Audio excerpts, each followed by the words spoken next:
Hindi lahat ng hindi ay pagkatalo. Minsan, ang rejection ay redirection na nagdadala sa'yo sa tamang direksyon. Heto na. Ang Laika Barista Moments natin pinamagatang, rejection is redirection. Naniniwala ba kayo sa divine intervention? Yung tipong gusto mo na sana, pero parang may pumipigil. Yung trabaho na pinangarap mo, pinagdasal mo, pinaghandaan mo. Pero biglang may aberya. May delay. May email na we regret to inform you. Hindi lang sa trabaho, kundi sa relasyon, sa kaibigan, pati sa mga desisyon sa buhay. Yung akala mo sure na, biglang hindi pala. Yung siya ang pinili mo pero ikaw hindi niya gusto. Yung kaibigang akala mo forever pero biglang nawala nang nawalang paliwanag. Yung desisyong akala mo tama pero parang mali sa pakiramdam. At mapapatanong ka, bakit ganito? Anong ginawa kong mali? Hindi ba ako sapat? Pero minsan, hindi ka tinanggihan dahil kulang ka. Kasi pwedeng hindi ibinigay sa'yo dahil may nararapat para sa'yo.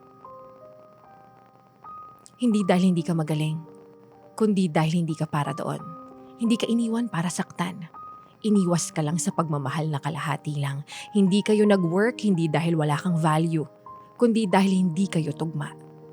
Kasi minsan, rejection is redirection. Masakit kasi nagtiwala ka, nagbigay ka, nagstay ka, pero baka minsan hindi lang natin makita dahil minsan rejection can be God's protection. Proteksyon mula sa relasyong uubos sa'yo. Proteksyon mula sa kaibigang kasama ka lang kapag okay ka. Proteksyon mula sa desisyong papalayo sa kung sino ka talaga. Dahil hindi lahat ng opportunity ay blessing. At hindi lahat ng hindi ay malas. May mga hindi na nagliligtas. Minsan, may kailangan lang munang ilayo para hindi tuluyang masira.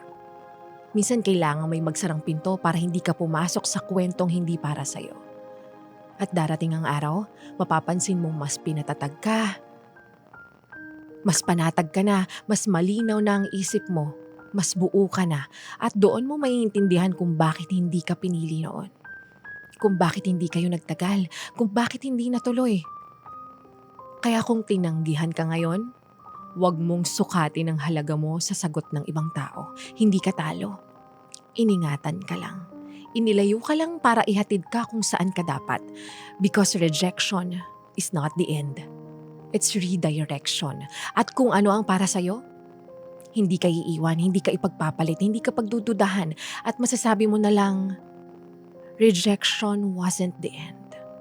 It was the redirection that saved me.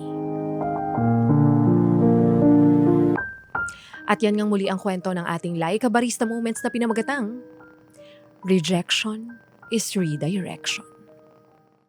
Ano pang ginagawa mo dito, ha? Sinasabi ko na nga ba eh. Solid yes friend ka talaga. Dahil nandito ka na rin lang, sige na, Mag-like at mag-comment ka na. Mag-subscribe ka na rin at i-click ang notification bell. Para mapasali ka sa mga kalokohan namin. Bawal na bawal mag-no dito, ha? Kasi yes to yes!